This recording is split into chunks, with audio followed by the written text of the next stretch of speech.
हम एनवायरनमेंट की कर रहे हैं तो वो 100 पेजेस के आसपास की आती है। तो जब आप उसको खुद के वर्ड्स में लिखते हो तो वो सिर्फ 2 पेजेस की रह जाती है।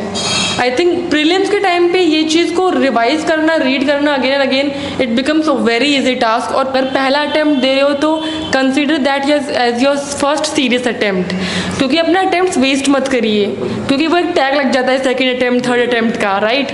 कंटिन्यूटी मेंटेन करना।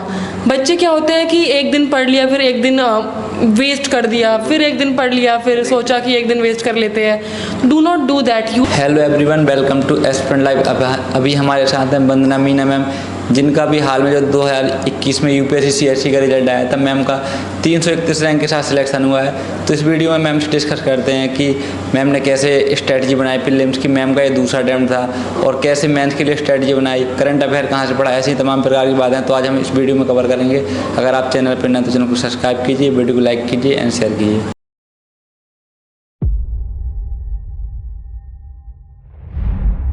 तो सबसे पहले मैं अपना एजुकेशन बैकग्राउंड बताऊँ। जी, बेसिकली मैंने अपनी जो स्टडीज़ है वो फरीदाबाद रीजन से करी है। मैंने अपना 11th और 12th में मेरा साइंस बैकग्राउंड था। उसके बाद मैंने अपनी ग्रेजुएशन में मैथ्स ऑनर्स लिया था, जो कि मैंने दिल्ली यूनिवर्सिटी आचार्य नरेंद्र देव कॉलेज से करी है।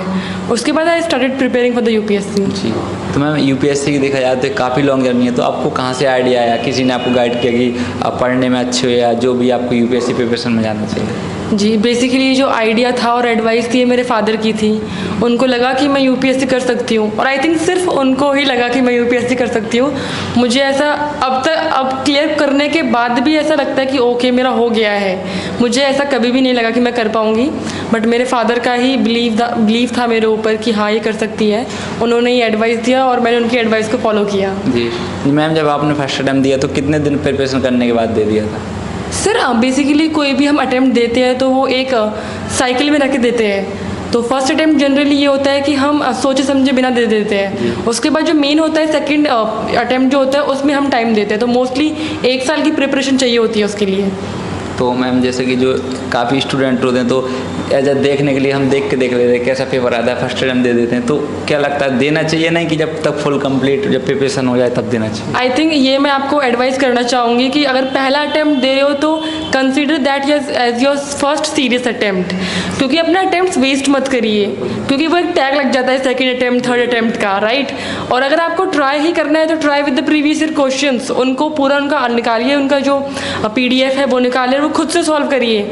वो बल्कि एक अच्छा आइडिया देगा आपको कि आप ये एग्ज़ाम बिल्कुल निकाल सकते हो, या फिर आप रेडी हो कि नहीं हो अटैम्प्ट देने के लिए। जी, तो मैम आपने अपना मीडियम ऑप्शनल क्या रखा? मेरा जो मीडियम था वो इंग्लिश था, और मेरा जो ऑप्शनल था वो ज्योग्राफी था। जी, तो ज्योग्राफी जैसे आपने लिया तो आप मैथ बैकग्राउंड से हैं, तो फिर ज्योग्राफी क्यों लिया तो आपका कितना हेल्प हो रहा है अभी तक की प्रिपरेशन में? जी, बेसिकली मैंने जब ज्योग्राफी लिया था तब मुझे आइडिया नहीं था कि यूपीएससी में ऑप्शनल सब्जेक्ट के 2 पेपर होते हैं, और मैंने किसी और की एडवाइस पे ये चीज़ ले ली थी।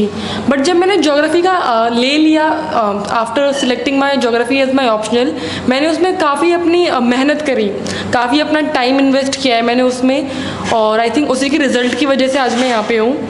उसके अलावा ज्योग्राफी में क्या होता है कि धीरे धीरे मुझे इंटरेस्ट मेरा डेवलप हो गया था, तो उसकी वजह से आई थिंक मैंने वो कंटिन्यू किया ज्योग्राफी। जी मैम, जैसे कि बात करें जब प्री का पेपर देने जाते हैं तो कुछ क्वेश्चन आते हैं, कुछ नहीं आते हैं, 100% तो किसी को नहीं आते हैं, तो आप कितने क्वेश्चन अटैम्प्ट करने की कोशिश करते थे, और जो क्वेश्चन नहीं आते तो कैसे उनको आप हैंडल करते थे? बेसिकली ये सभी बच्चों का अलग अलग होता है कि कोई 80 क्वेश्चन अटैम्प्ट कर रहा है, कोई 90 क्वेश्चन अटैम्प्ट कर रहा है। मैंने पर्सनली 79 क्वेश्चन के आसपास 79 क्वेश्चन एग्जैक्टली अटैम्प्ट किए थे। और मैं क्या करती थी सर कि जो प्रीलिम्स होता है उसमें 3 राउंड लेती थी। तो जो पहला राउंड था उसमें मैं ट्राई करती थी कि मेरे सारे क्वेश्चंस मैं ऐसे अटैम्प्ट करूँ जिनमें से एक भी गलत ना हो। तो उसमें अराउंड 30 से 35 क्वेश्चन मैं अटैम्प्ट कर पाती थी। सेकेंड राउंड में आई यूज टू ट्राई कि जिनमें मैं 2 क्वेश्चंस में कंफ्यूज हूँ तो मैं उन पे टाइम देती थी अपना, तो वो अराउंड मेरे उतने ही बैठते थे 30-35 के आसपास, 30 क्वेश्चन के आसपास। लास्ट राउंड में आई यूज टू ट्राई कि ओके इनमें रिस्क लेना है, इनमें आई कैन ट्राई थोड़ा बहुत कि जो होता है कि इंटेलिजेंट गैसिंग जो है उसमें कर सकते हैं हम, तो वो चीज़ करती थी। फर्स्ट राउंड में मेरे को लगता था ऑलमोस्ट 1 घंटा 15 मिनट के आसपास, सेकेंड राउंड में 30 मिनट के आसपास, बाकी I use to give my time to the third round. Ma'am जैसे कि मेंस की बात करें तो मेंस में जो एथे और ऐसे एथिक्स होता है हाँ, जी। ना, तो मैम उसमें काफ़ी एवरेज मार्क्स आते हैं स्टूडेंट के, तो आपने उसको कैसे कहाँ से पढ़ा, ऐसे आपने डायरेक्ट एग्जाम में जाके लिख दिया कि हाँ प्रैक्टिस की? बेसिकली जो एथिक्स था, एथिक्स और ऐसे दोनों ही मेरे काफ़ी स्ट्रॉन्ग थे। एथिक्स के लिए मैंने एक कोचिंग इंस्टीट्यूट के नोट्स लिए थे। बेसिकली वो सारे नोट्स मैंने अच्छे से रीड करे और रिवाइज करे, और मैंने टॉपर्स की आंसर कॉपी बहुत बार देखी थी कि वो कैसे लिख रहे हैं, जिनके हाईएस्ट मार्क्स आए थे। एक विशाखा मैडम है जो आई थिंक 2019 या 2018 की ऑल इंडिया रैंक 6 थी उनकी, तो मैंने उनकी कॉपीज़ देखी, तो उनसे मैंने थोड़े आइडियाज़ लिए कि मैं कैसे लिख सकती हूँ इस केस स्टडीज़ को। तो आई थिंक वहाँ पे मैंने थोड़ा इनोवेटिव आइडियाज़ अप्लाई किए थे एथिक्स में, तो ये चीज़ हेल्प करी मेरे को। इसके अलावा ऐसे के लिए क्या होता है कि सर पहले ना जीएस के सिलेबस जो होता है वो कंप्लीट कर लेते हैं, तो जीएस तो ऐसे में बहुत हेल्प हो जाती है। इसके अलावा मैंने टॉपर्स आंसर कॉपी देखी, plus what I use to do is कि मैंने बहुत सारे एग्जाम्पल्स यूज़ करे, जैसे कि जिनको भी पद्मश्री अवार्ड मिला है या फिर भारत रत्न मिला है, वो एक अच्छी पर्सनालिटीज़ को मिलता है, अच्छे ह्यूमन बींग्स को मिलता है। तो ट्राई करिए कि उन जो एग्जाम्पल्स हैं उनको नॉर्मली यूज़ करें, जैसे कि हम सारे पर्सपेक्टिव देते हैं ऐसे में कि पॉलिटिक्स से related, normal ethical perspective, geographical, तो उनमें ट्राई करिए कि आप ऐसे एग्जाम्पल्स इंक्लूड करें। जी मैम, बात करें मैम करंट अफेयर की, तो बहुत से स्टूडेंट न्यूज़पेपर पढ़ते हैं, कुछ कहते हैं कि नहीं न्यूज़पेपर नहीं पढ़ना चाहिए, सीधा मंथली मैगजीन पढ़ लो, और कुछ लोग नोट्स भी बनाते हैं। तो क्या आपने नोट्स बनाया या न्यूज़पेपर पढ़ा या फिर मंथली मैगजीन? सर बेसिकली मैं क्या करती थी कि मेरे पास जो न्यूज़पेपर होता है उसको तो डेली रीडिंग देती थी, that was like a ritual for me. उसके अलावा जो करंट अफेयर्स की बुकलेट आती है PT 365, उनको 2 बार पढ़ लेती थी।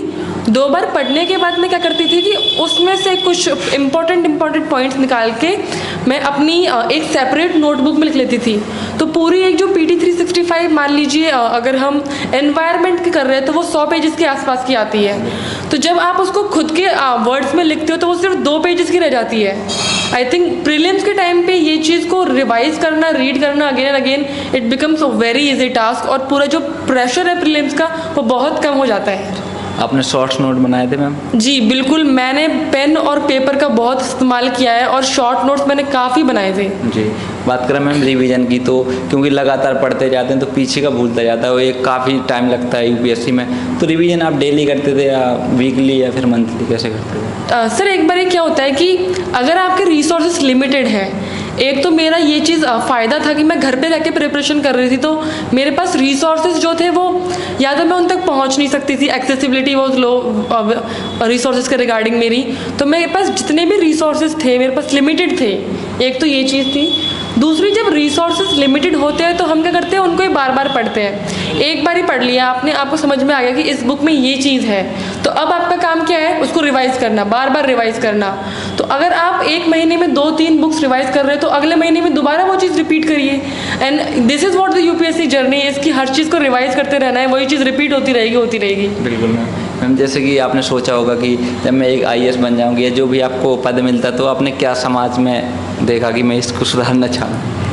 सर पहली बात तो मैंने कभी सोचा नहीं कि मैं IAS बन जाऊंगी, बट कहीं ना कहीं मन में था कि अगर मैं कुछ कर पाऊँ अपने समाज के लिए तो वो यही होगा कि जो दहेज प्रथा है उसके टूवर्ड्स बिहेवियरल चेंज लाऊं पब्लिक में स्पेशली, क्योंकि रूरल एरियाज़ में क्या है, अभी भी जो लड़कियां हैं, वुमेन्स हैं, उनको एक ऑब्लिगेशन कंसिडर करते हैं। तो मैं चाहती हूँ कि एक जो टैग होता है वुमेन पे, लड़की पे, कि ये एक बर्डन है फैमिली पे, वो हट जाए और वो रिड्यूस हो जाए। और दहेज प्रथा I think that is the main reason कि ऐसा कंसिडर करते हैं वुमेन को।